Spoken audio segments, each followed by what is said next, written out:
donde vamos a tratar lo que es accesorios bajo gancho en izaje de cargas.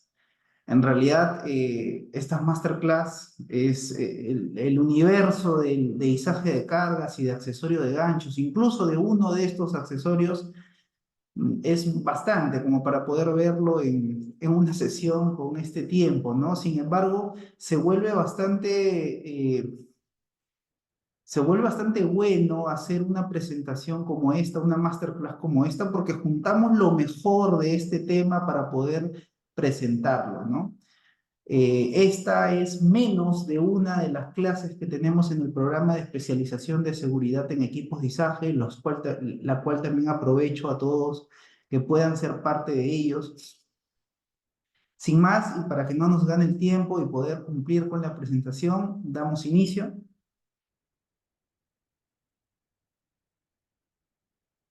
Bueno, ya Wilber me presentó a inicios de la sesión. Muy brevemente también voy a comentar algo sobre mí.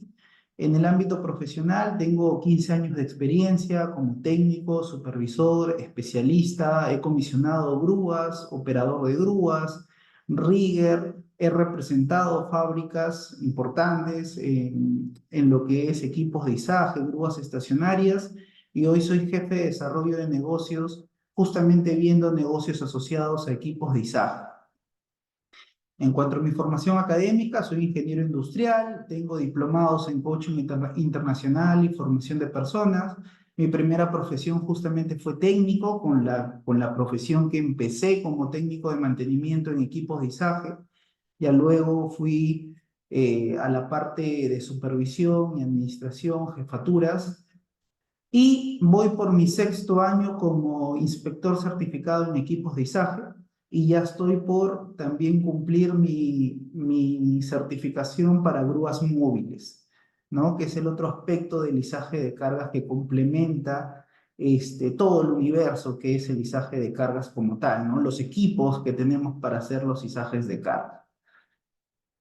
Bueno, en el ámbito personal, ahí hay cuatro fotos en la parte baja. Mi familia y mi trabajo es prácticamente con lo que rige, no son los ejes que yo tengo. La normativa ASME está ahí porque es una normativa que yo he estudiado mucho, he analizado mucho, he utilizado mucho para los distintos cargos, para el distinto desempeño que he logrado tener en toda mi trayectoria profesional.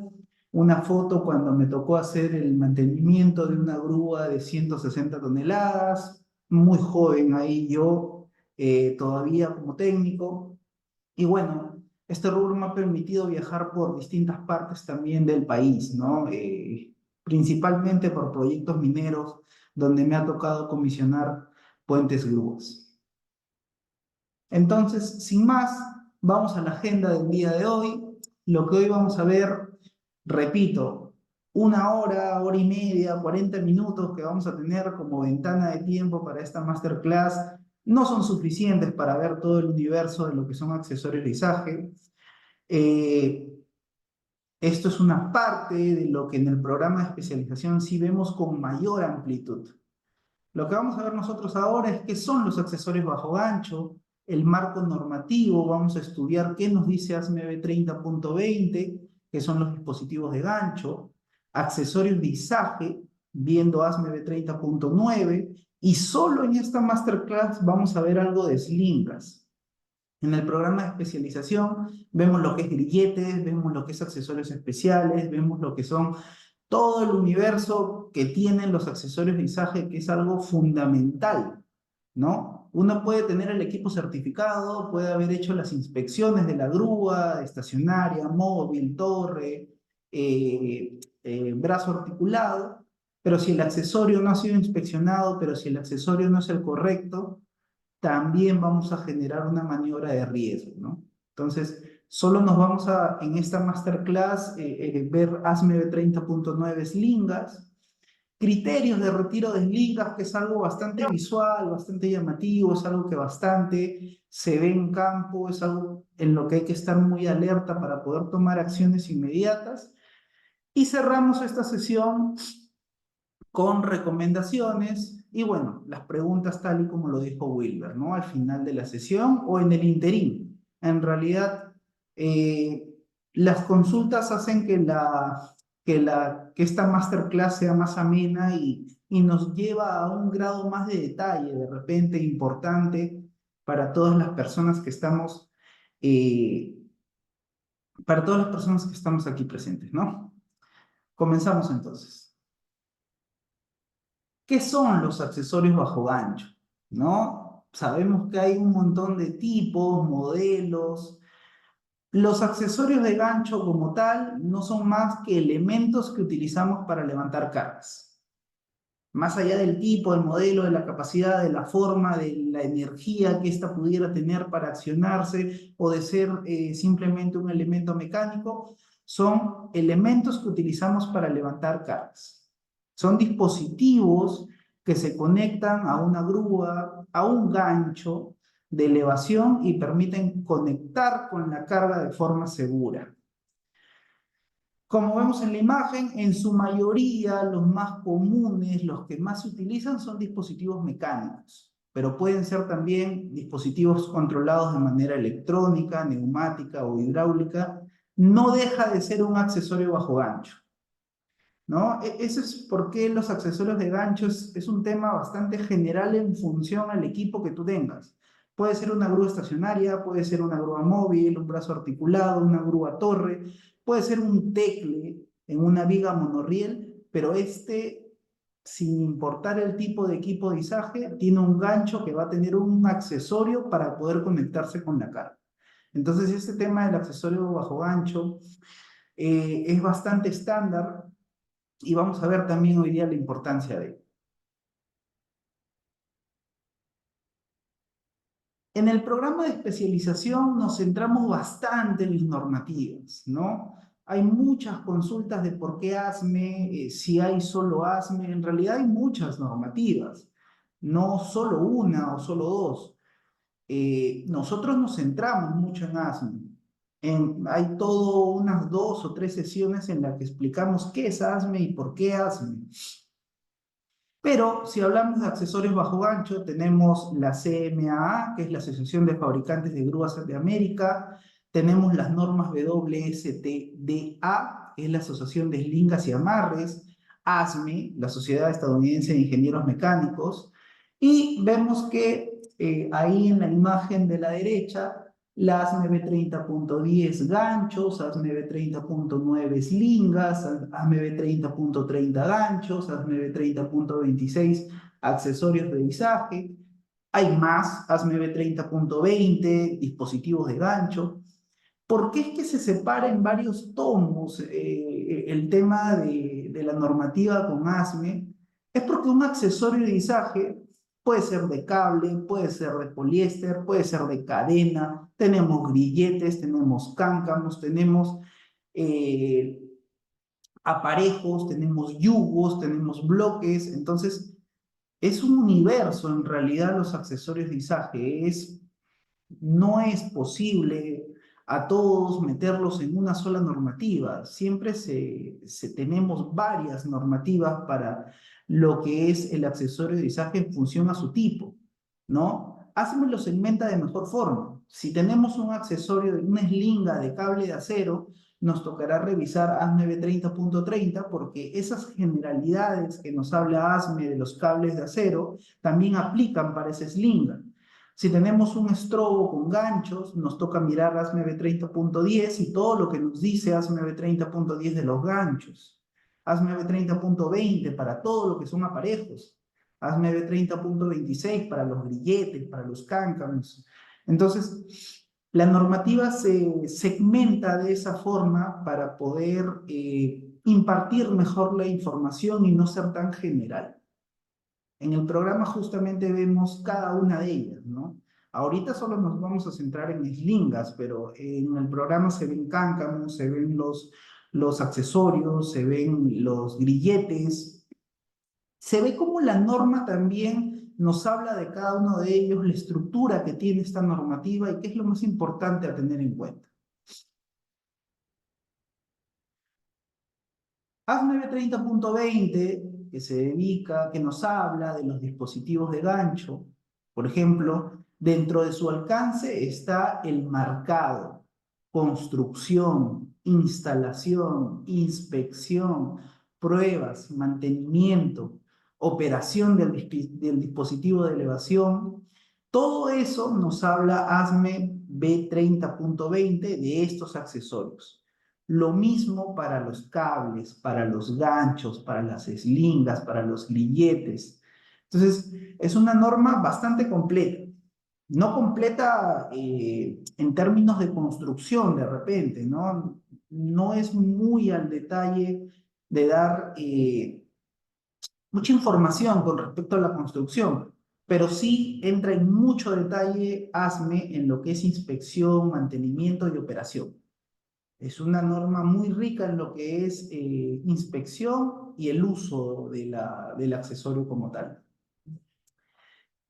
Entonces, ASME 30.20, que nos habla de dispositivos de ganchos, se segmenta en 5 capítulos. El primero, que nos habla de levantamiento estructural o mecánico, perdón, dispositivos de elevación por vacío, elevación operada por proximidad cercana, imanes de elevación operados a distancia, desechos y manipulación de materiales.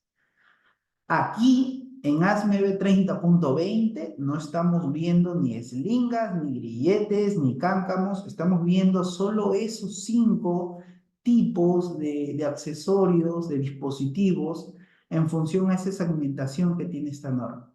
Repito, para ver cables tendríamos que irnos a otro volumen de ASME 30, y lo mismo con los grilletes y los ganchos.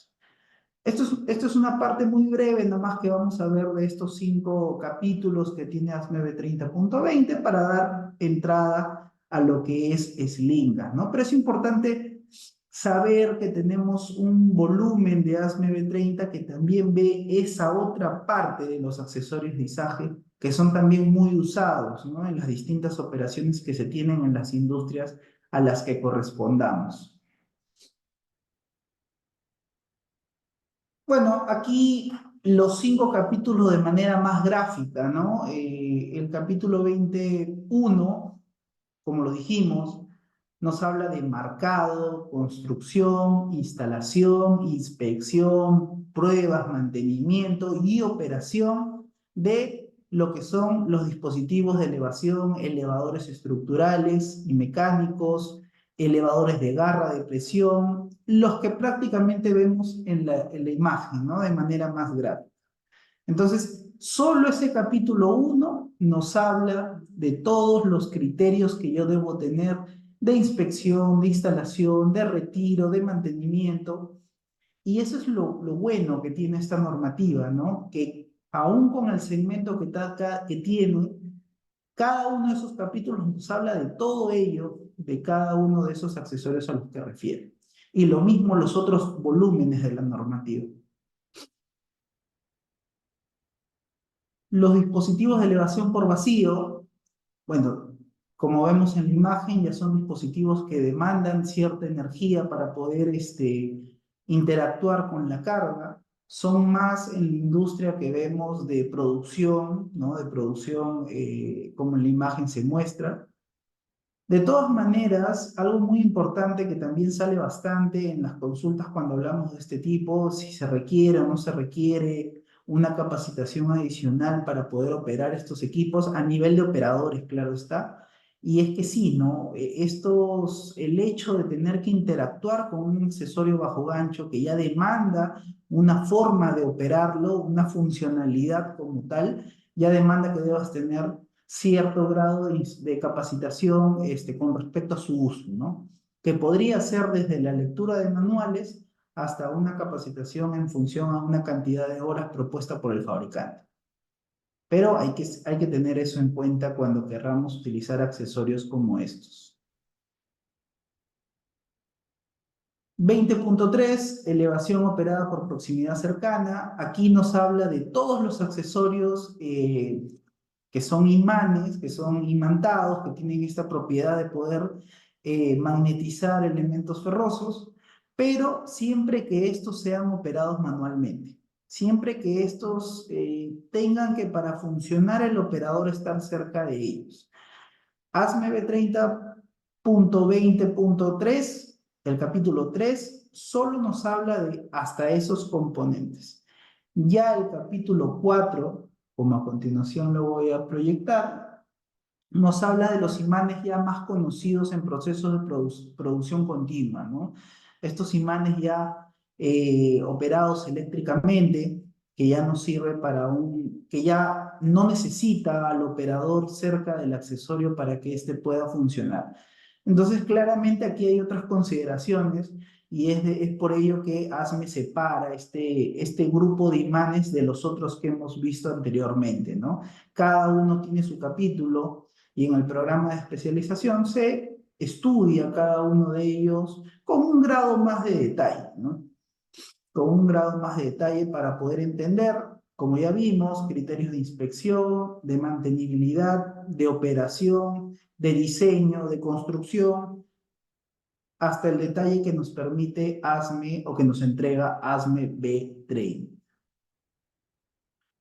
Por último, el capítulo 5 de ASME B30.20 nos habla de los accesorios como garras, ¿no? De manipulación de materiales o desechos, principalmente operados hidráulicamente, ¿no? Aquí entran todos los póker, cucharones, palas, garras, como en la imagen los podemos apreciar. Entonces es importante que nosotros cuando tengamos el accesorio bajo gacho ya identificado, sepamos a qué norma corresponde. No es una sola norma que englobe todos los accesorios pisaje. Tenemos que saber identificar a qué norma corresponde. Si es que lo que yo voy a hacer es una inspección, si es que lo que yo voy a hacer es un mantenimiento, si es que quiero ubicar los criterios de descarte, si es que quiero identificar las consideraciones de operación que la normativa en este caso nos indica. Entonces, tengo que saber identificar qué familia de accesorio de izaje tengo para poder pues, ubicar rápidamente el capítulo de la norma o la norma que le corresponde. ¿Qué más nos dice ASME B30? En este caso estamos tomando el capítulo 1, pero a nivel de responsabilidades es muy similar en muchos volúmenes que hablan de accesorios de izaje y en este volumen en cada uno de sus capítulos.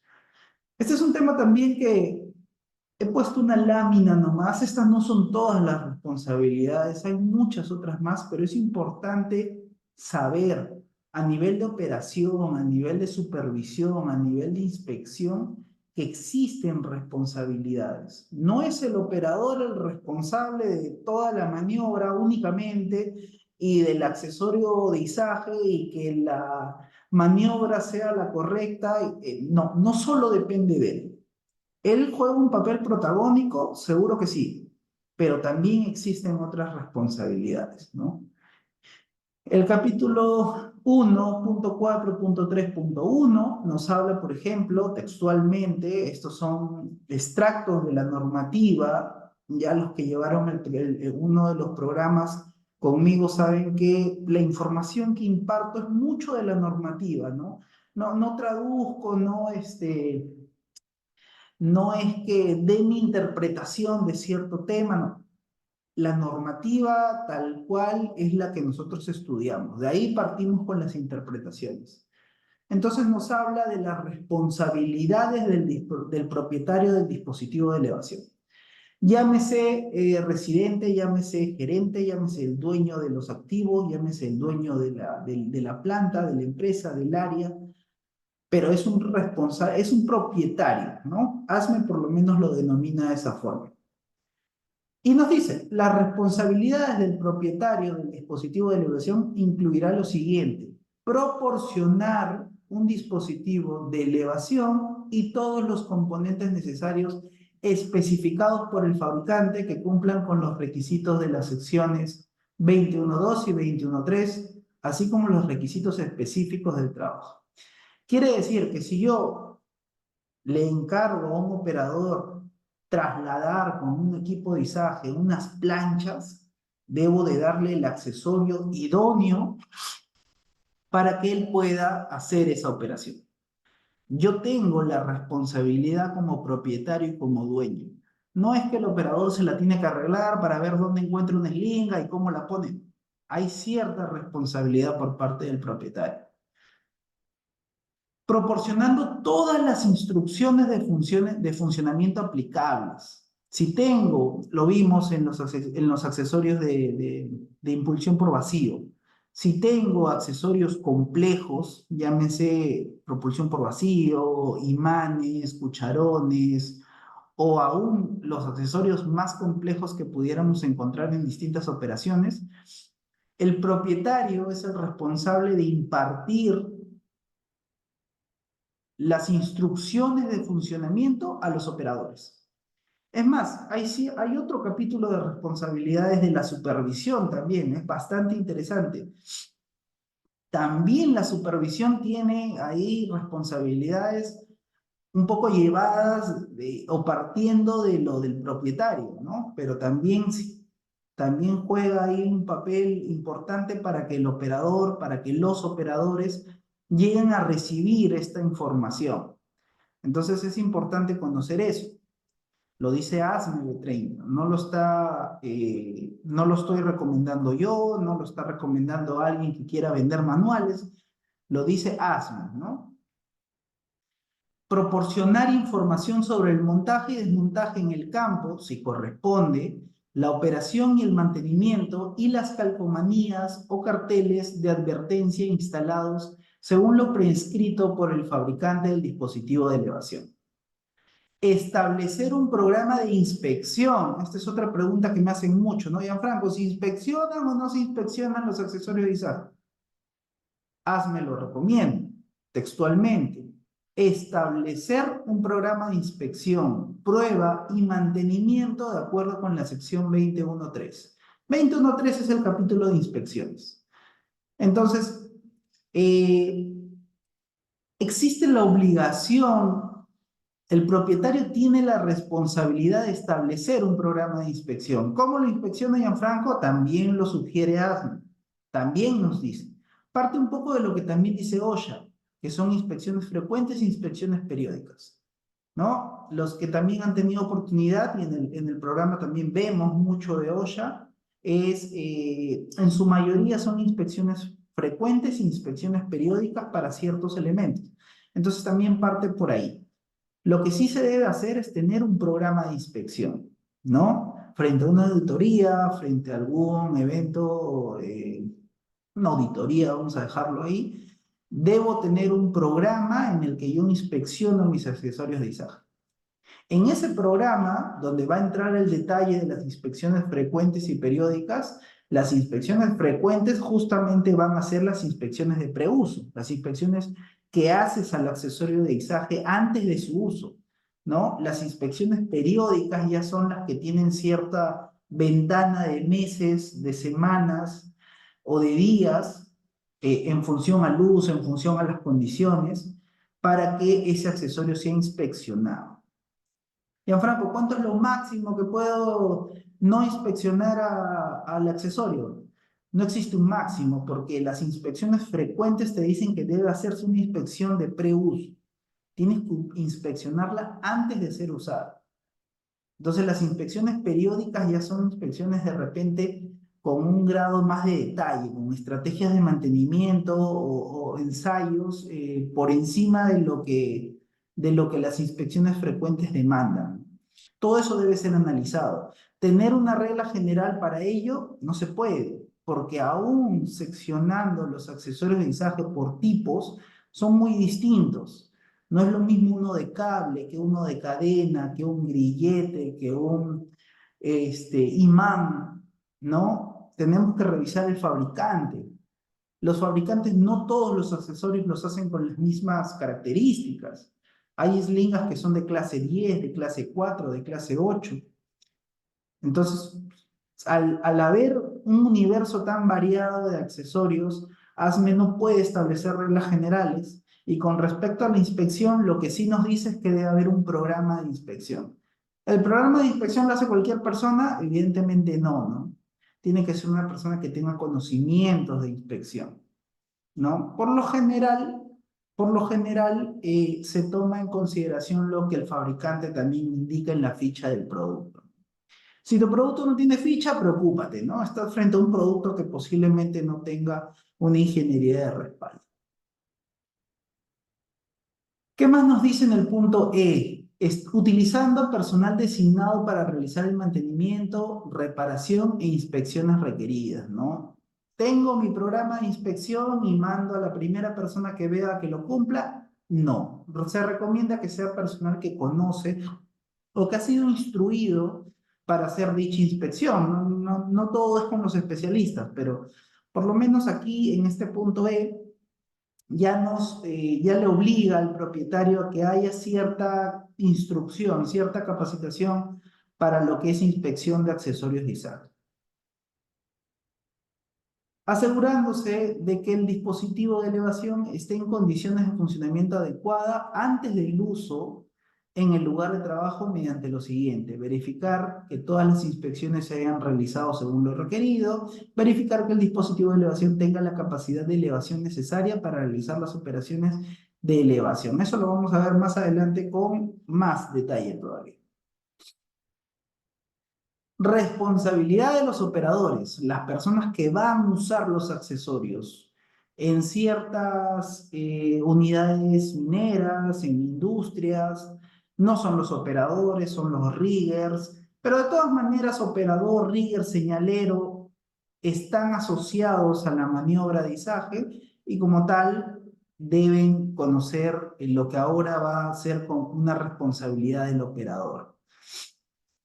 Primero, y es un punto importante el primer párrafo, ¿no? Nos dice, el operador será responsable de los siguientes elementos enumerados, los que vamos a ver a continuación. El operador no será responsable de los peligros o condiciones que no estén bajo su control directo. Aquí se parte un poco las responsabilidades y que afectan negativamente el funcionamiento del dispositivo de elevación. Siempre que el operador tenga dudas sobre la seguridad de las operaciones del dispositivo de elevación, el operador deberá colocar la carga en una condición segura y detener la operación.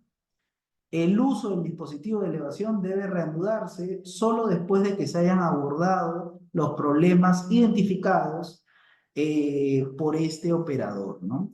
Es decir, que es un poco como la política del no al trabajo inseguro que en muchas empresas hay.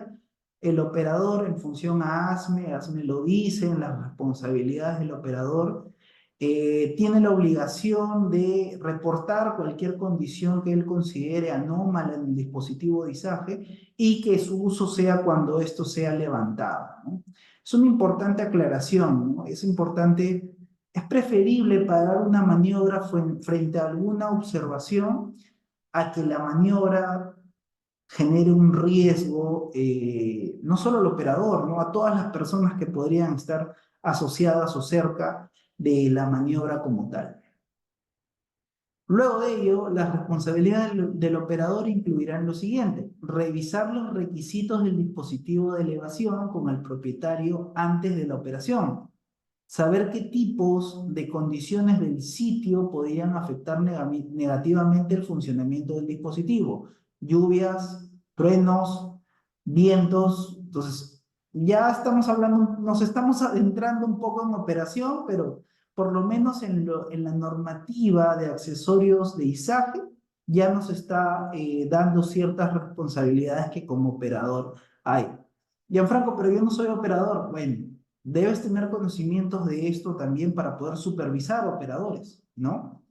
Ahora, el hecho de tocar un gancho, de tocar una botonera, un radiocontrol y usar un equipo te convierte en un operador. Estés en la empresa que estés, con cumpliendo o no cumpliendo requisitos que podrían estar claros ahí, pero te convierte en operador. El usar un equipo de izaje te convierte en un operador. Dios no quiera suceda algo y se ponen a revisar el que si tú como operador cumpliste, podrían tomar como referencia esta normativa, ¿no? Entonces debes conocer eso, ¿no? En el mundo de los izajes de cargas no es tan sencillo agarrar un mando y apretar un botón y que un gancho suba, ¿no? No es tan sencillo como eso. Hay responsabilidades. Comprender y aplicar la información contenida en el manual del funcionamiento del fabricante. algo que es una recomendación, no solo en operación y no solo en equipos de izaje, sino a todo nivel, es revisar los manuales del fabricante. ¿No? Recuerdo que en la sesión en el programa anterior que ya finalizó, salían muchas preguntas de Gianfranco, la normativa qué dice de esto, la normativa de esto. Muchas veces la normativa llega a un límite en el que te toca ir al fabricante, ¿no? El fabricante del producto. Porque ahora existen mucha variedad de fabricantes de productos. Ya no hay solo dos o tres marcas de accesorios de izaje. Debe haber una cantidad de marcas de accesorios de izaje. Y los fabricantes podrían o no tener requisitos distintos, consideraciones distintas. Entonces, muchas veces tenemos que ir al fabricante para poder definir cierta aplicación, conservación o criterio que queramos aplicar en ese accesorio de izaje. Comprender las funciones y limitaciones del dispositivo de elevación, esto también lo vamos a ver más adelante. Realizar una inspección antes de cada levantamiento, como se especifica en el párrafo 20132, que son el capítulo de inspecciones. Importante, aquí lo vuelve a decir como responsabilidad del operador, debe haber una inspección antes de cada uso. Informar de inmediato la necesidad de cualquier ajuste o reparación de una persona designada, siguiendo los procedimientos aplicables de bloqueo y etiquetado. Bueno, son generalidades de la normativa.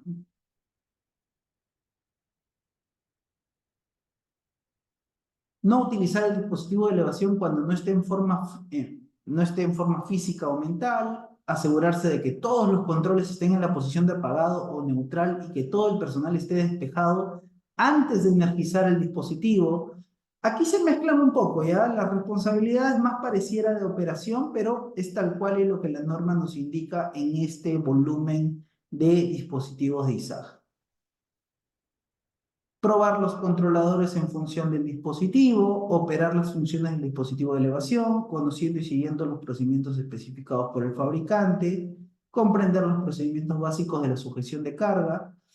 Es porque también el uso de accesorios de izaje ya es para realizar un izaje, ¿no? No hay otro fin para usar un accesorio. Entonces, por eso las responsabilidades también se asocian mucho a la operación como tal. ¿Qué más nos dice ASME? B30.20, 1.4 y ahora punto 4 nos habla de prácticas operativas del dispositivo de elevación. Los dispositivos de elevación deben ser operados únicamente por el siguiente personal calificado. Personas designadas, llámese operadores, rigger o personal entrenado. Aprendices bajo la supervisión de una persona designada. Esto es importante, ¿no? Porque, bueno, mi persona también entrena operadores de grúa y cuando una persona todavía no es operador de grúa, todavía no es rigger, ¿cómo podría él familiarizarse con ciertos accesorios para que pueda certificarse como operador y como rigger? Entonces, este apartado que fue agregado en la actualización de la normativa por el año 2015, si no me equivoco, o por ahí 2016 de repente, agregó este punto 2, ¿no? A.2. Aprendices bajo la supervisión de una persona designada. El número de aprendices que pueda ser supervisado por una sola persona designada, la ubicación física de la persona designada durante la supervisión y el tipo de comunicación requerida entre la persona designada y el aprendiz será determinado por una persona calificada. Es decir, puede ser virtual, Gianfranco. Hay que ver si una persona calificada aprueba eso en función a las condiciones que él ve, podría ser. Lo ideal, tratándose de un riesgo crítico como el izaje de cargas, es la presencialidad, ¿no? La supervisión presencial cuando estamos entrenando a un aprendiz de rigger, a un aprendiz de operador.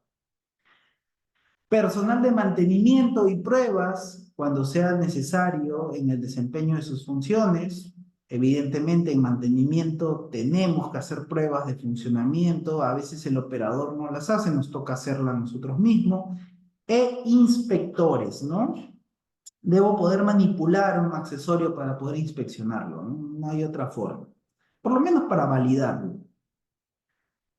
El dispositivo de elevación no debe cargarse en exceso de su carga nominal, ni manipular ninguna carga para la que no esté diseñado. Ojo con eso. Los accesorios de izaje tienen una forma de ser usados, tienen un diseño, responden a un diseño. Entonces eso no debe de alterarse. Antes de levantar, el operador debe asegurarse que las cuerdas o cadenas del levantador no estén dobladas y que las líneas de varias partes no estén torcidas entre sí. Se debe tener cuidado para asegurarse que la carga esté correctamente distribuida por el levantador que se está utilizando. Unos criterios también ya entrando a lo que es operación. Prácticas operativas diversas. Un operador no debe usar un dispositivo de elevación que esté etiquetado como fuera de servicio o designado como no funcional. Bastante atención con eso. Ya seas operador, ya seas administrador de un área que tiene un equipo de izaje, o seas supervisor de operadores o de rigger. Este punto A es bastante importante, sobre todo cuando hay turnos distintos, ¿no? Debe haber una forma de etiquetar un accesorio de izaje que ya no está funcional para que siga siendo usado. Las etiquetas de fuera de servicio en los dispositivos de elevación no se deben quitar sin la aprobación de las personas que las coloca o de una persona designada. El levantador, cuando no esté en uso, debe almacenarse en un lugar asignado. Se debe tener cuidado de que las marcas o etiquetas de operación no se quitarán ni desfigurarán. Se reemplazarán las marcas o etiquetas que falten o no sean legibles. Entonces, es importante que todos los accesorios de izaje tengan una placa de identificación, una placa de características, ¿no? Si no, estamos frente a un accesorio que posiblemente no es no tiene una ingeniería, no tiene una calidad, no tiene una fábrica de respaldo. Incluso los grilletes tienen codificación que hacen mención, por lo menos a lo mínimo que la normativa les pide. Y bueno, con eso terminamos un poco de ASME B30.20, ¿no? Hemos visto parte de lo que esta normativa nos dice. Hay mucho más. El volumen 20 es mucho más de lo que hemos visto, pero hemos tratado de abordar los puntos más resaltantes, justamente para que podamos saber de qué información podemos tomar de esta normativa, ¿no? Ahora, cuando hablamos de accesorios de izaje, pues hablamos de incluso tecles, cuando hacemos maniobras, cables, cadenas, ganchos, eslingas, grilletes, cáncamos y accesorios especiales, ¿no? Accesorios que ya tienen incluso una energía que permiten su accionamiento. Entonces, en esta masterclass solo nos vamos a concentrar en las eslingas. En el programa de especialización vemos un poco más de todos, ¿no? Los tecles lo vemos por el mismo hecho de que tenemos todo un capítulo que hablamos de los equipos de izaje. Y entre grúas móviles, torre, articulados, hablamos de los tecles también, ¿no?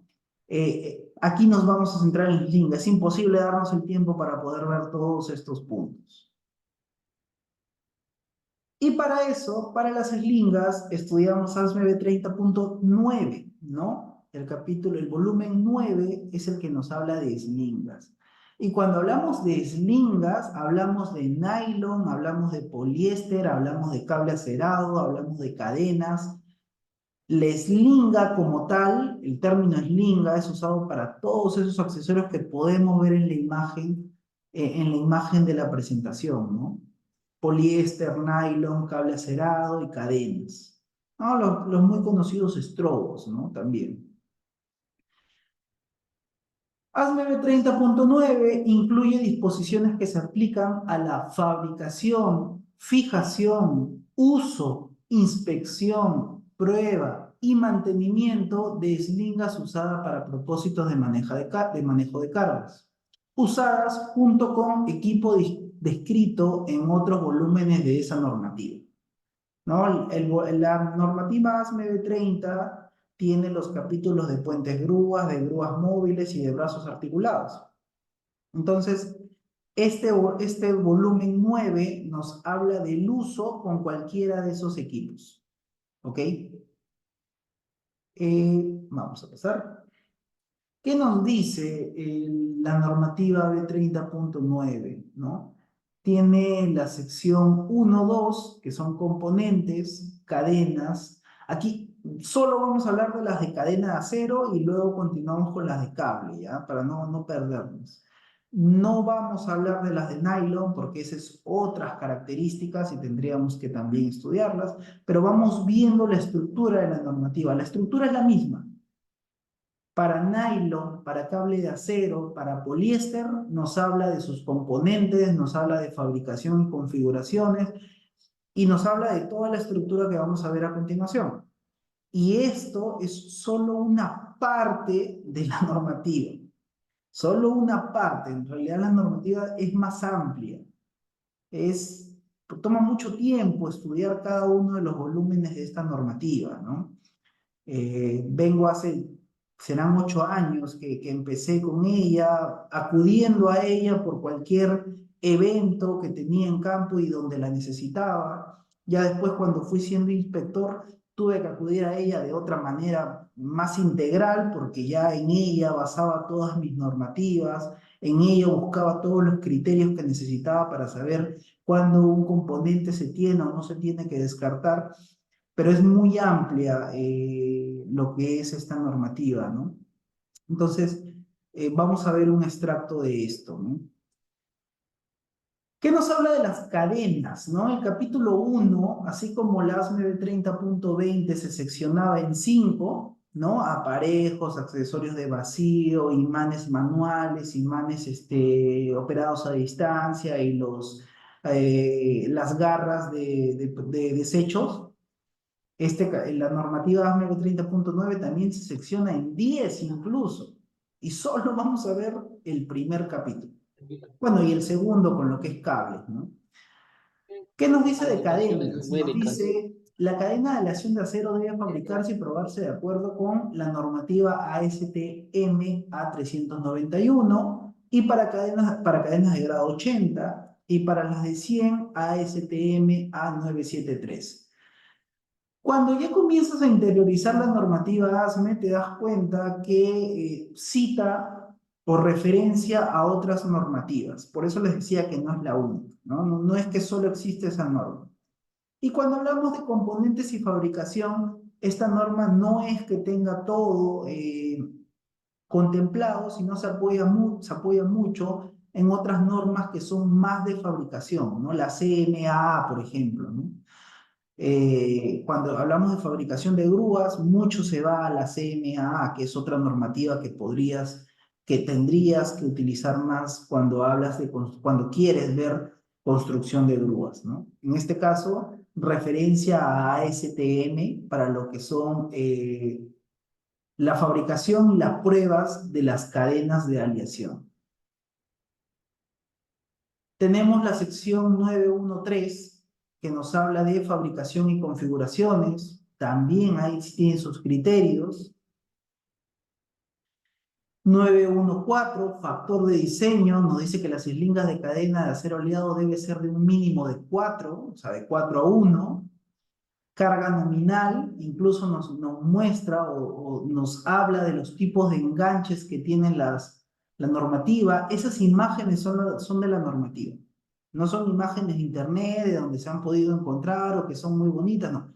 La propia normativa tiene sus imágenes donde muestra cada uno de la información que imparte, ¿no? A qué hace referencia. Entonces, eh, nos habla de la carga nominal y para la carga nominal debes contemplar los factores fuerza de componente, número de ramales, factor de diseño, tipo de enganche y el ángulo de carga. Ese es el ángulo de carga para la normativa, ¿no? Lo vemos en la imagen de la derecha. El ángulo que se forma entre el plano del punto de izaje y la eslinga como tal, el ramal de la eslinga como tal. Y ese es un tema muy importante porque en función a que se va creando un ángulo de inclinación con la eslinga, la tensión que recibe esa eslinga es superior. Por ejemplo, en la imagen de la izquierda vemos un cajón de 1000 kilos que está siendo cargado desde dos puntos de izaje y cada punto de izaje tiene 500 kilos, se comparte de manera perfecta. Pero cuando ya cambio a un punto de izaje, vemos como cuando tiene un ángulo de 60 grados, el esfuerzo, la tensión que pasa por ese ramal ya no es 500, sino 577. Ojo, el cajón no pesa más de 1000 kilos, no crece el peso del componente. Lo que está creciendo es la tensión que recibe ese slinga en función al ángulo de inclinación. Nos vamos al otro extremo. Vemos como cuando tenemos un ángulo de 15 grados, es prácticamente el doble del peso que tenemos del componente. Por eso es que ASME 30.9 tiene la restricción de no usar ángulos menores a 30 grados, con la excepción de que algún fabricante lo recomiende, cosa que no he encontrado, ¿no? Por ahí de repente hay alguna excepción o salvedad, pero no recomiendo usar ángulos de 30 grados para abajo. ¿Por qué? Porque si vemos el cajón con los 30 grados, ya es igual la tensión. Por más de tener dos ramales, es la misma tensión, la tensión es la misma que el peso. Entonces, superar eso ya no es recomendable, ¿no? Aparte que conforme vas bajando el ángulo ya crece exponencialmente la tensión. Entonces no es nada recomendable. Nos habla de la identificación. ¿Qué nos debe decir en las marcas o en las etiquetas de las slingas, ¿no? Eso también nos dice ASME. Nos dice la temperatura de funcionamiento. O sea, cómo disminuye la resistencia de mi accesorio en función a la temperatura y cuál es la temperatura máxima a la que no podría utilizar. Hay una tabla, incluso en esta presentación no está, pero nos da una tabla ASME B30.9 en la que yo puedo ver en función a la temperatura cuánto debo de disminuir la capacidad de ese accesorio. Esto es lo que les decía, nos habla de inspección inicial e inspección frecuente, ¿no? No va a ser posible ver todo lo que comprende las inspecciones en esta presentación, ya estamos cerca de la hora de presentación, pero siempre se segmentan en esos dos tipos de inspecciones, inicial y frecuente, y esto conversa bastante con OSHA, que también nos habla de inspecciones inicial y frecuentes. Este es un pantallazo de lo que nos dice la inspección periódica, por ejemplo, y también cómo podemos, en función al tipo de servicio normal, severo o especial, relacionar la cantidad de tiempo que debe tener entre inspección periódica e inspección periódica. Esto es muy general, obviamente, ¿no? La normativa no puede tener al nivel de detalle un accesorio de visaje que está siendo utilizado en un puerto, que tiene todas esas condiciones marítimas, con una slinga que está siendo utilizada en un taller bajo techo, ¿no? Otra en intemperie, otra en contacto con agua, otra en un ambiente de pintado. Entonces, no se puede tener una regla de si cumples tales características, mantenimiento anual. No, no. Tiene que, de todas maneras, es una referencia, pero tiene que ser analizado por un especialista, por alguien que sepa de lo que es conservación de accesorios de izaje. Criterios de retiro. La normativa, como lo ven ahí ustedes, enumera cada uno de los criterios de retiro, ¿no? Identificación de slinga faltante, o sea, no tiene su placa de características, grietas, roturas, desgaste excesivo, eslabones o accesorios de cadena estirados, eslabones doblados, evidencia de daño por calor, picaduras, falta de capacidad de la cadena, salpicaduras de soldadura. Entonces, este también es un pequeño extracto, hay más, ¿no? Hay más criterios de retiro que tiene y tiene tablas como la que vemos al costado, ¿no? También nos dice la deformación o el criterio que ya superado ya te obliga a retirar ese accesorio de funcionamiento. Nuevamente, estamos en ASME 30.9 cadenas. Hay lo mismo para eslingas, hay lo mismo para nylon, hay lo mismo para poliéster, hay lo mismo para cables, pero esa es la estructura que tiene la normativa ASME.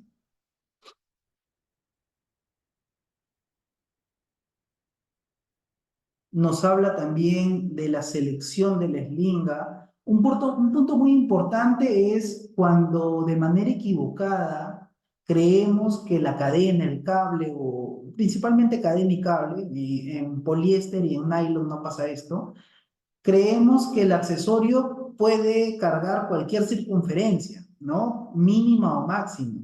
Entonces hay una relación de diámetros también mínimo. Si el diámetro del eslabón de tu cadena que estás utilizando como accesorio es de una cantidad, también tiene un diámetro mínimo de circunferencia que debe cargar, porque si no estarías no cumpliendo con la relación de diámetros, ¿no? O si estoy yo, si yo estoy superando esa relación de diámetros, como vemos en la tabla de inferior derecha, debo saber que mi capacidad nominal del accesorio está disminuyendo. Cuando la relación es menos de 2, es no recomendado, por ejemplo. Cuando la relación es 2, está disminuyendo a un 60%. Cuando la relación es 3, a un 70% y así. Entonces uno tiene que tener eso en consideración. No es que el tubo pesa 10 toneladas y con una cadena de 10 toneladas lo puedo cargar, pero si estoy o no cumpliendo la relación de diámetros, debería de disminuir o de sobredimensionar mi accesorio de izaje. Esa es la causa de por qué los accesorios se rompen, ¿no? Por ejemplo, por esa relación de diámetros.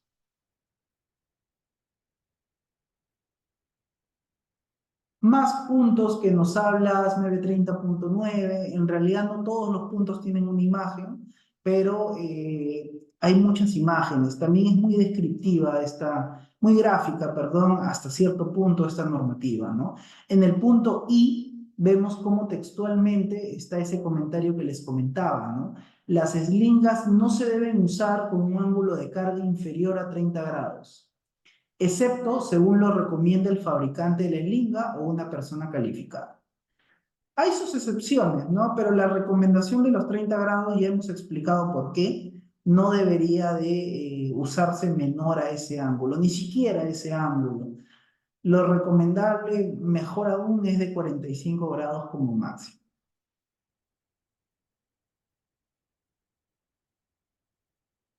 Hemos visto lo poco que hemos podido presentar del capítulo 2, del capítulo 1 del volumen 9. Ahora vamos al capítulo 2 del volumen 9, que ya nos habla de los cables de acero. ¿No? Muy brevemente, en realidad no vamos a ver toda la estructura que vimos hace un momento, solo para que veamos cómo es la normativa, ¿no? ¿Qué información nos da? Nos habla de los cables de acero, de su estructura, de qué normativas tomar para su fabricación y pruebas, eh, bueno, de los accesorios.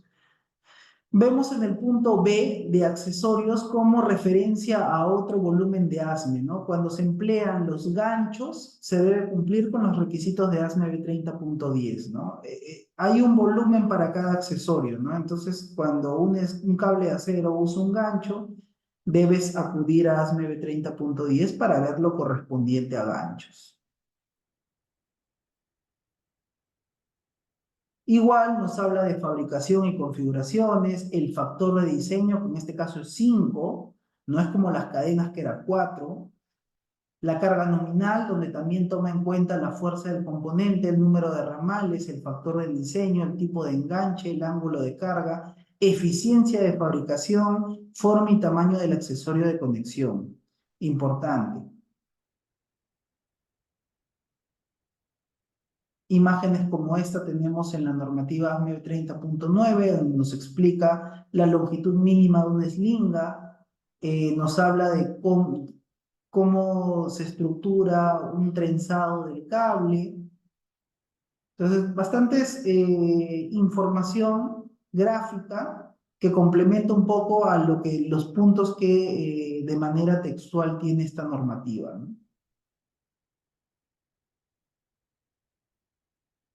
Lo mismo, identificación del eslinga, qué debe decir en esta etiqueta de eslinga, la temperatura, cómo influye en este accesorio de izaje, también con su tabla correspondiente para ver cuánto disminuye en función a la temperatura del ambiente, ¿no? Se entiende que no puede entrar en contacto con una superficie caliente, estamos hablando de temperatura de ambiente.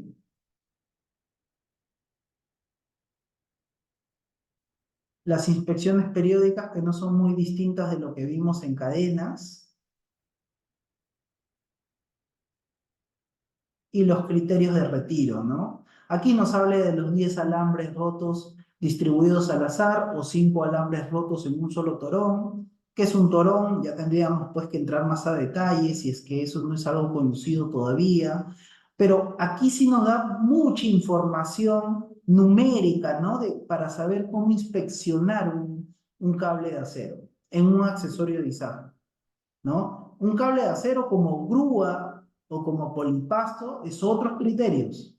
Ahí tenemos que entrar a ASME 30.2 y ASME 30.16 o 17. Pero como accesorio de izaje nos da también ciertos criterios, ¿no? En este punto, la normativa ASME es muy rica en información en lo que es inspección, retiro y mantenimiento. Cuando hacemos la maniobra de ahorcado o enlazado, también debemos de saber que su capacidad nominal de la eslinga disminuye en función al ángulo de inclinación que se crea, ¿no? Entonces eso es algo que también debemos de saber. No es que si mi eslinga es de 10 toneladas y estoy haciendo un tipo ahorcado en la maniobra, va a cargar 10 toneladas. Hay una recomendación de usarlo al 80%, ¿no? También es válida, pero la normativa nos da más información todavía. Nos dice que en función al ángulo de inclinación que se crea, vemos cómo hay una tabla que nos indica la reducción de su capacidad nominal. Entonces es algo también a tener en cuenta, ¿no? Es algo a tener en cuenta.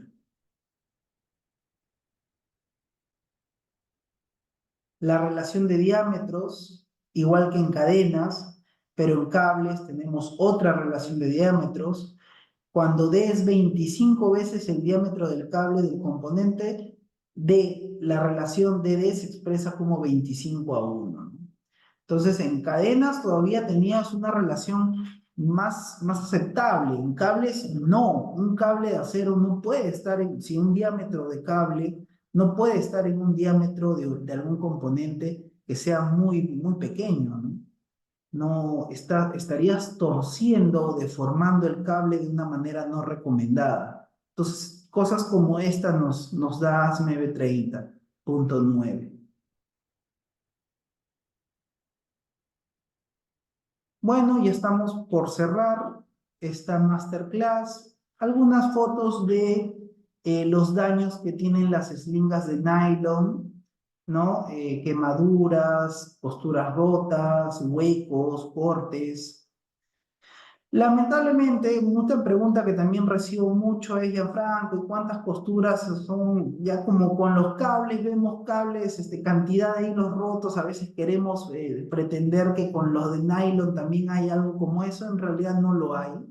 En realidad, cuando hablamos de lingas de nylon, cualquiera de los daños que estamos viendo ahorita en la presentación es suficiente como para retirarlo, y algún daño menor debería de alguien evaluarlo, una persona especialista, entendida en el tema. La recomendación es, o si puedes, no usar la eslinga, pero si debes de usarla, considerar que se use en un porcentaje muy menor para daño mínimo, ¿ah?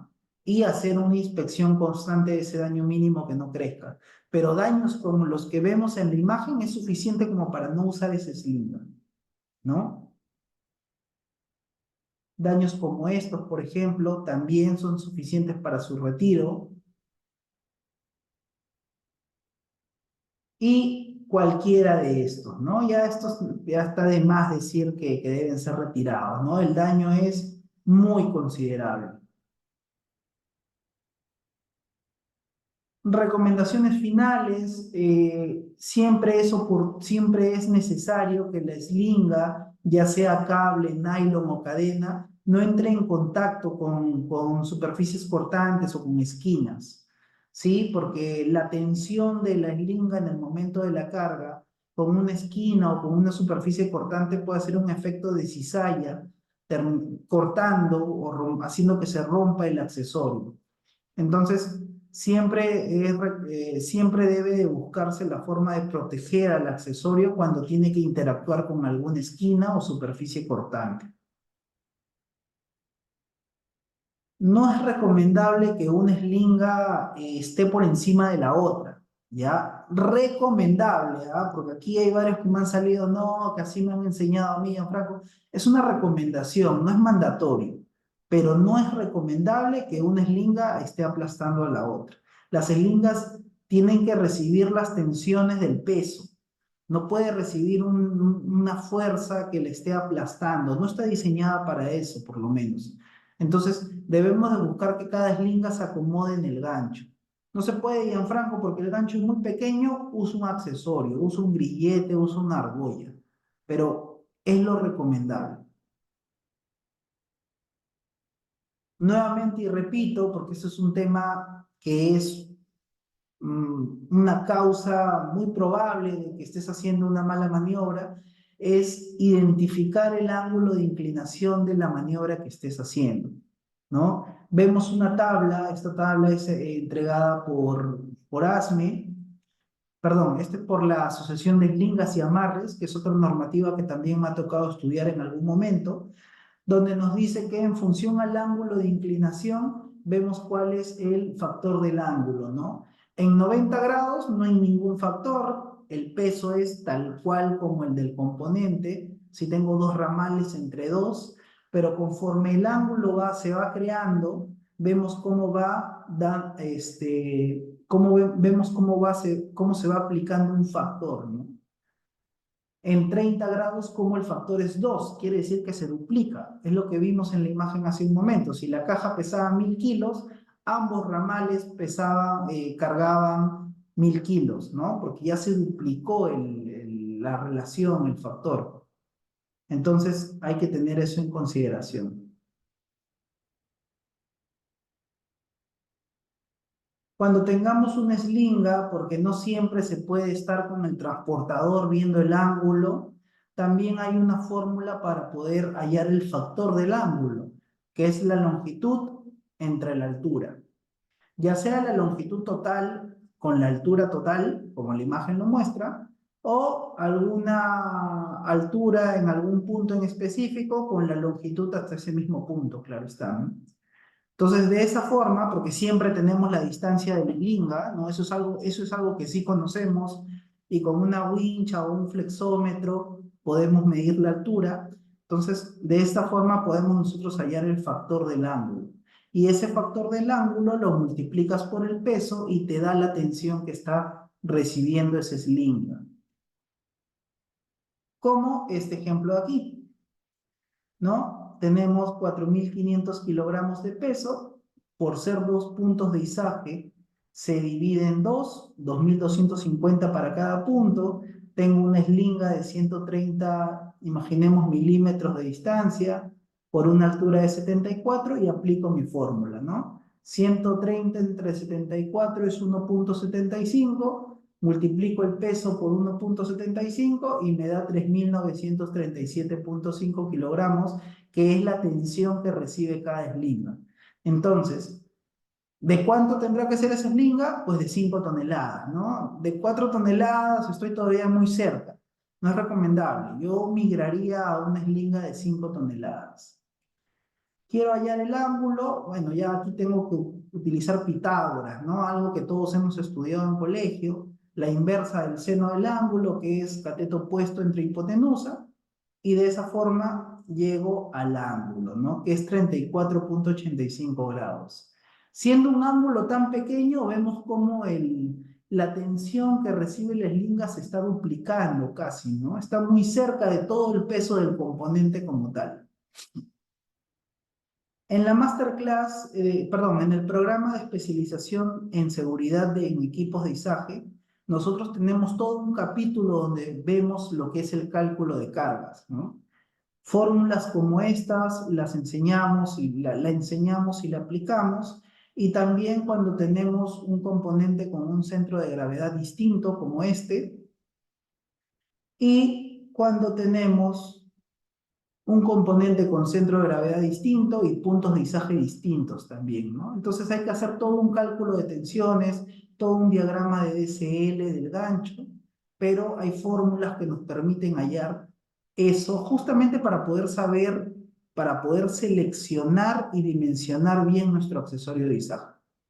Importante cuando estás haciendo un rigger plan, un plan de izaje o cuando quieres saber que una maniobra es segura. Y eso es todo, señores. Disculpen si me he excedido de repente del tiempo, Wilber, discúlpame del tiempo que marcaste al inicio, pero creo que era importante poder cumplir con toda la presentación.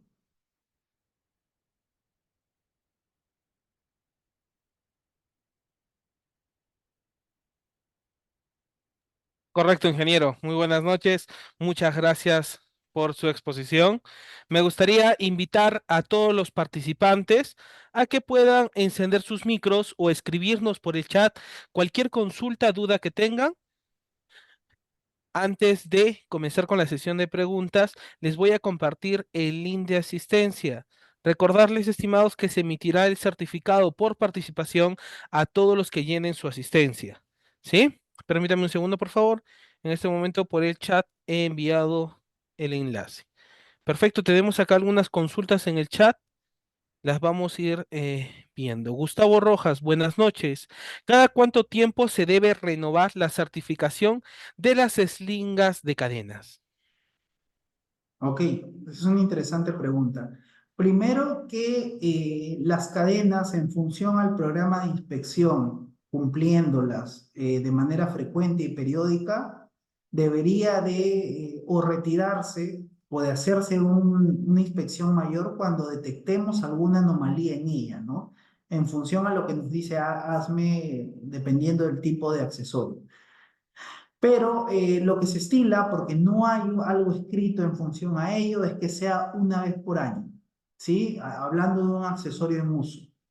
Hablando de un accesorio en uso. Es una vez como mínimo por año.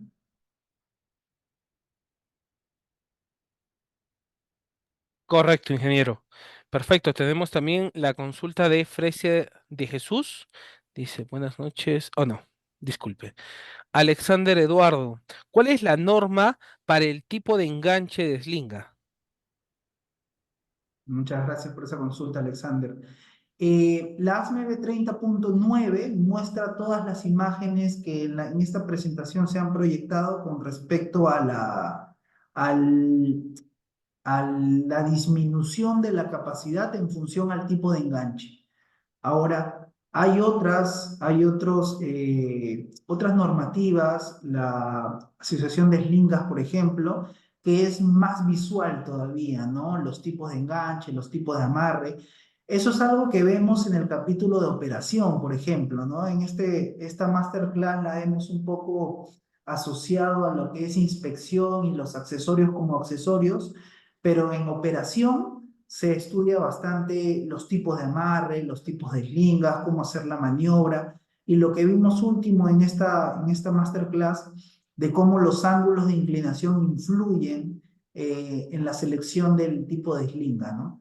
Entonces, respondiendo a tu pregunta, es la ASME 30.9 y la ASME 30.20 para donde ves esto de los enganches de slinga. Perfecto. Tenemos también la consulta de José Pérez. Buenas noches. ¿Qué significa la categoría de diseño y clases y clase de servicio en los dispositivos debajo de gancho? El factor de diseño es un término que se usa en la construcción de la eslinga, ¿no? Del accesorio de izaje, ¿no? Es el factor de seguridad, podría entenderse así, pero es un factor con el que se diseña el accesorio de izaje. y la clasificación de servicio es el tipo o la clase de servicio, es el tipo de servicio que yo tengo para ese accesorio. No es lo mismo un accesorio que está siendo usado todos los días o que cargue un componente de manera perenne a un accesorio que se use 2 o 3 veces al mes. Entonces, la clase de servicio tiene tres tipos: liviano, mediano y severo. Y de esa forma es como yo trato de asociar mi accesorio de izaje a una de esas categorías.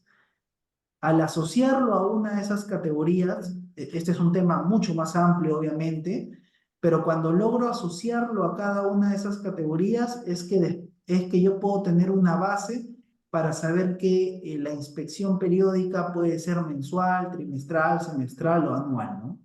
Pero parte de la clase del tipo de servicio que tiene ese accesorio de izaje. Perfecto.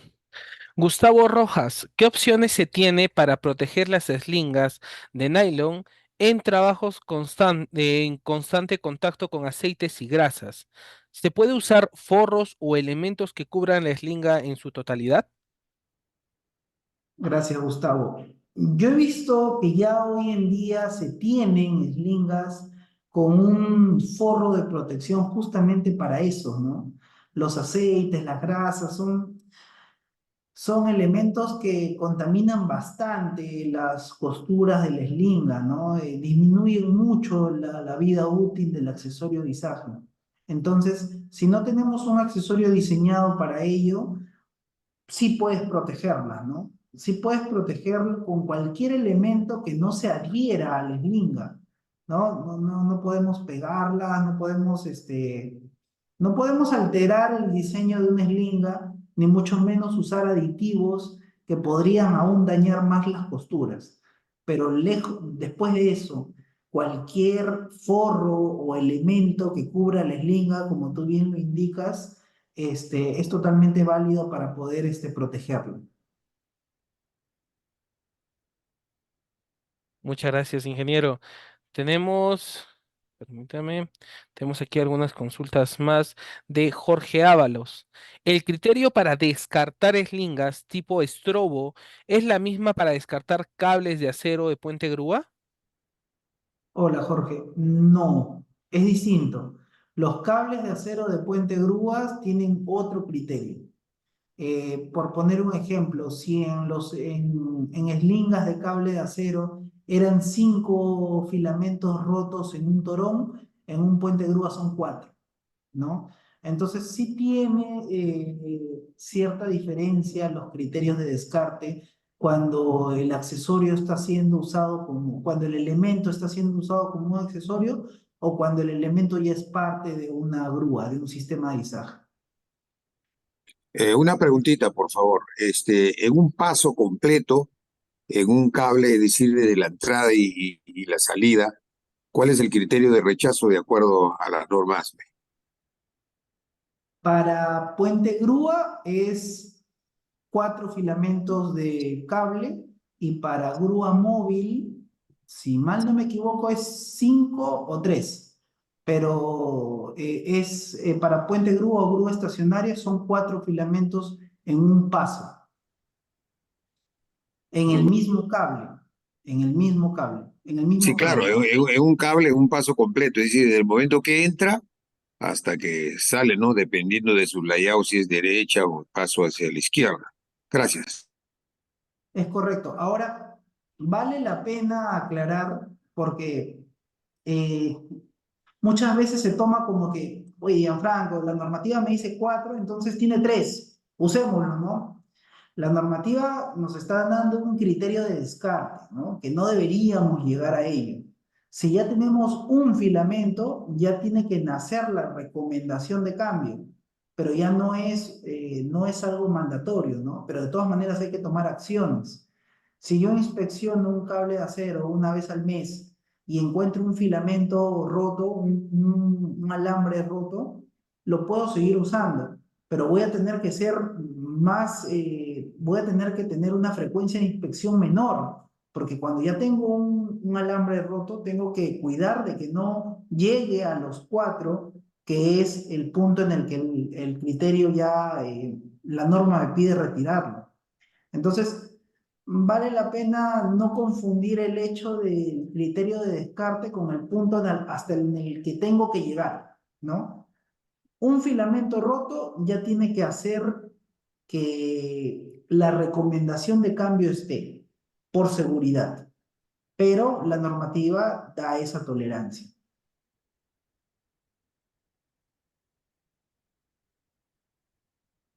Américo, ¿respondimos tu consulta? Ok. Sigamos entonces para culminar. Tenemos la consulta de Sí, Luis está bien, Anco. gracias. Ok, Américo. Luis Anco hace la siguiente consulta. ¿Hay alguna norma que indique que se puede dar doble ahorque a una tubería? Doble ahorque. Luis, te invito por favor a abrir tu micrófono a ver si nos explicas. No quiero darte una respuesta de repente no habiendo entendido el completo de tu consulta. ¿A qué le dices doble ahorque?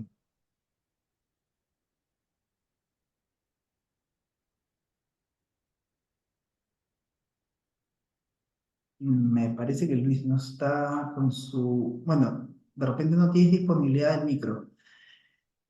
Eh, Voy a entender que doble ahorque es darle dos vueltas y recién hacer que el eslinga entre por uno de sus ojales para poder llegar hasta el gancho, al gancho de carga, ¿no? De ser así, no hay ninguna restricción. Siempre que el eslinga no se aplaste entre ellas, siempre que el eslinga no se sobremonte sobre su misma estructura. De ser así, no hay ningún problema. Es más, hay imágenes en manuales de uso de slingas o en manuales de rigger en el que esa operación es aceptable. Pero hay que tener en cuenta, Gianfranco, que cuando hacemos ese uso de la forma de estrobar, esligar la carga, está perdiendo su capacidad de levante, ¿no? Equipo. Correcto, correcto. Lo vimos en una de las presentaciones, en una de las láminas de esta presentación, ¿no? Hay que identificar bien el ángulo, porque ahí está perdiendo su capacidad de levante, y como usted dice, el hecho de tener una doble vuelta también, ¿no? Esas cositas sí hay que tenerlas en cuenta y son criterios que nos dan también las normativas, ¿no? En el marco de que toda eslinga debe ser sobredimensionada, ¿no?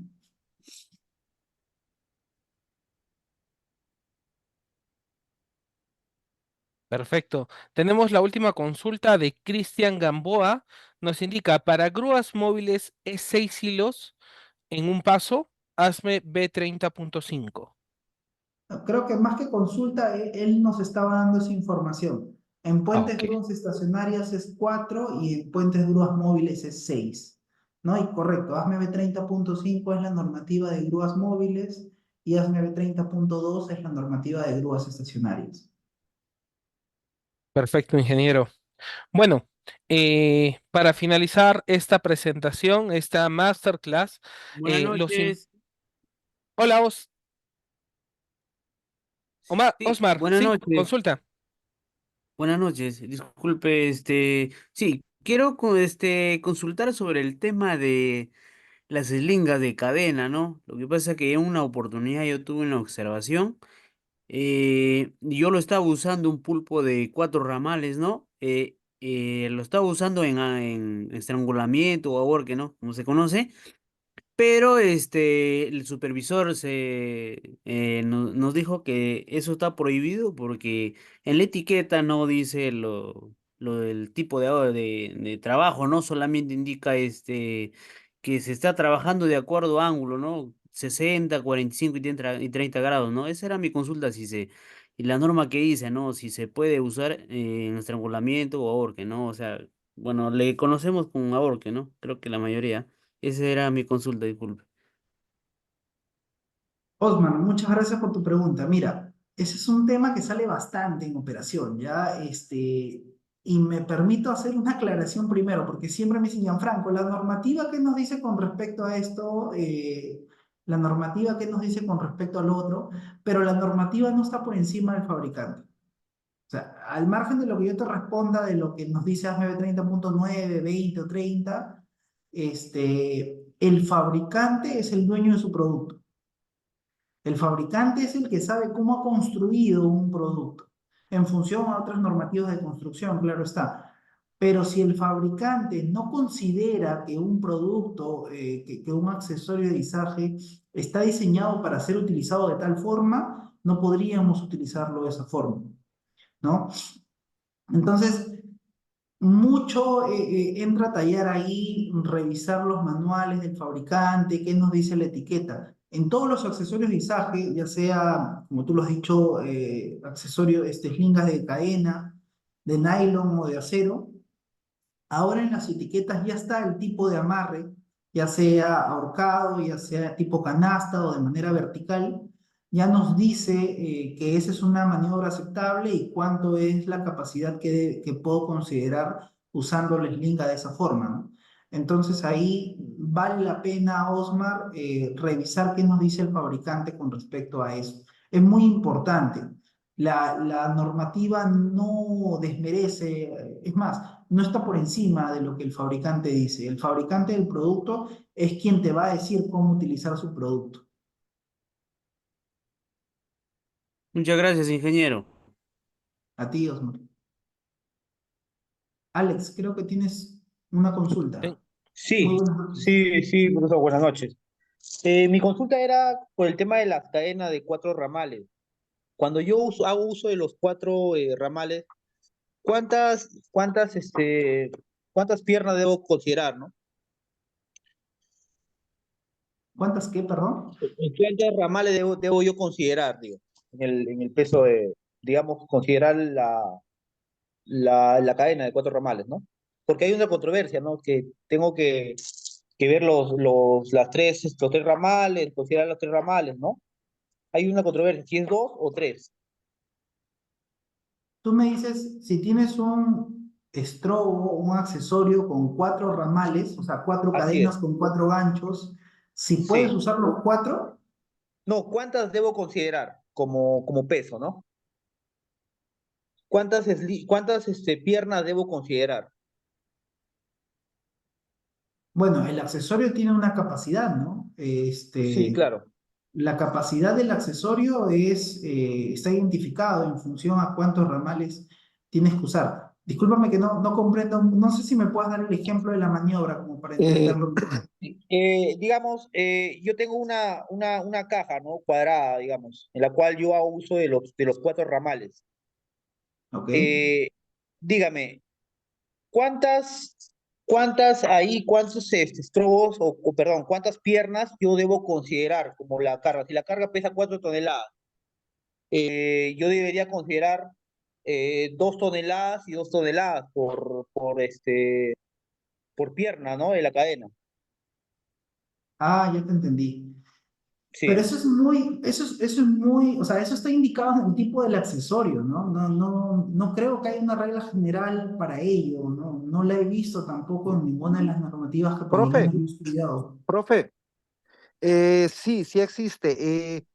¿Te acuerdas que cuando tú estabas proyectando las diapositivas, nos decías que para calcular la tensión real que hace la eslinga o el ramal que sale, es coger la carga, dividir para el número de las eslingas y multiplicarlo por el factor del ángulo?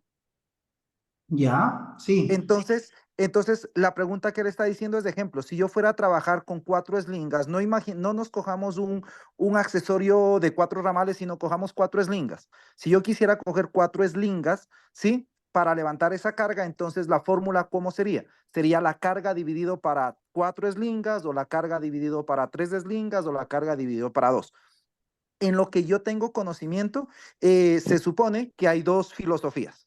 La filosofía matemática te dice que dividas para 3 porque en los accesorios te dicen que las deslingas de 4 ramales mejoran la estabilidad, pero no mejoran la capacidad de izaje. O sea que máximo sería para 3.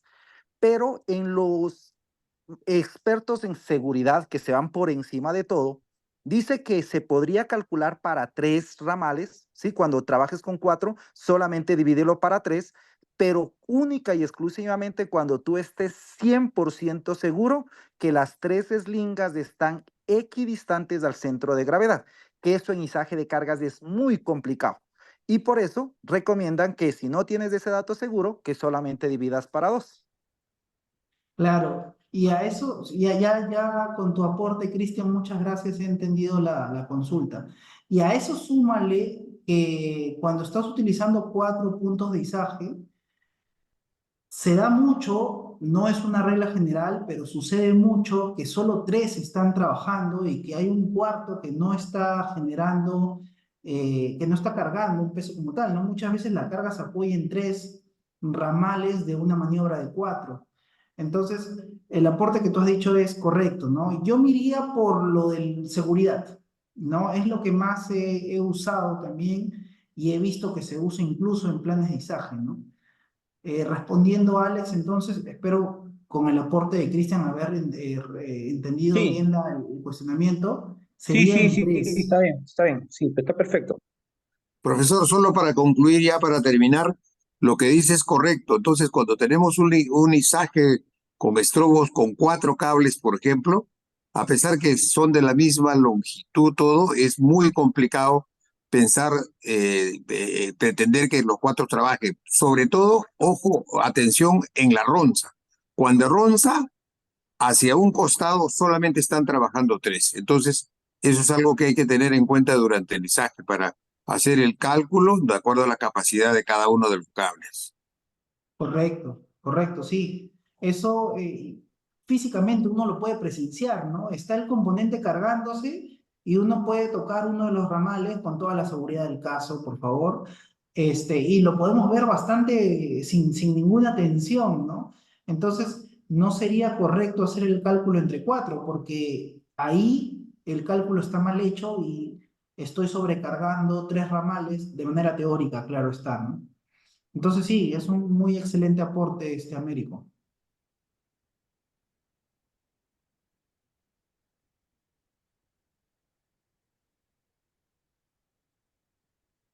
Perfecto. Parece que tenemos un par más de consultas. Si es que nos da tiempo, ingeniero Gianfranco, que haría su Sí, confirmación. sí, sí, vamos. Perfecto. Tenemos aquí una consulta de Antonio Gamboa para calcular el número de slingas. Ah, me parece que esa es la consulta que han estado conversando. Sí, sí, me parece que por el chat también han estado respondiendo. Correcto. Perfecto. Me gustaría saber si alguien más tiene alguna consulta, puede levantar la mano o puede encender su micro.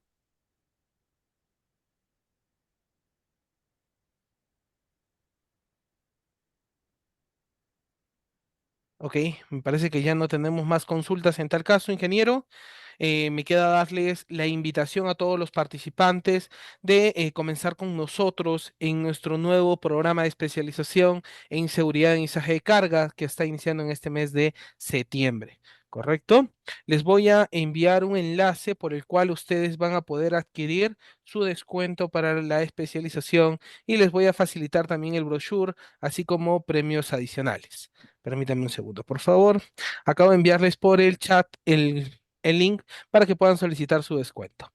Tenemos una consulta más de Carlos Manuel Chicoma.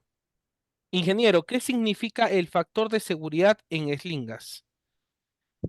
Wow, el factor de seguridad es un tema muy amplio, ¿ya? Pero lo voy a contestar de esta forma. Es la resistencia con la que fue diseñado un componente, un accesorio, más no capacidad de carga, ¿ya?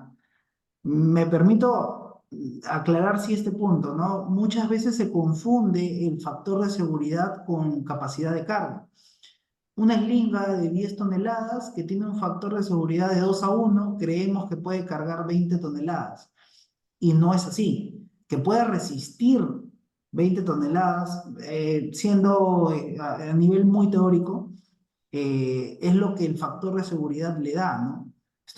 No, estoy poniendo números nada reales, ¿no? En realidad, para poder entender la idea. Pero no es capacidad de carga ni es capacidad de levante, ¿ok? Ya responder con un mayor detalle el factor de seguridad, tendríamos que ahondar en más temas, ¿no? Pero principalmente es eso, es la resistencia con la que ese slinga fue diseñado para su trabajo.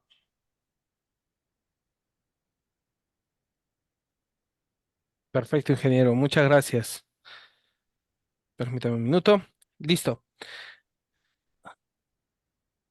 Dice, ¿cómo se mide el impacto de la velocidad del viento en la capacidad de una islinga?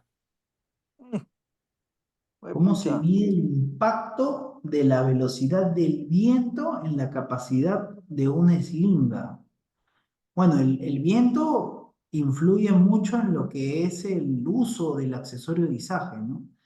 En la slinga no relaciono la pregunta con algo asociado al accesorio de izaje. En realidad, lo que va a hacer es mover toda la maniobra, ¿no? Toda la carga. Y eso más se asocia al equipo de izaje, a la grúa móvil principalmente, que es la que más se ve afectada por este factor climático, ¿no? Factor de viento.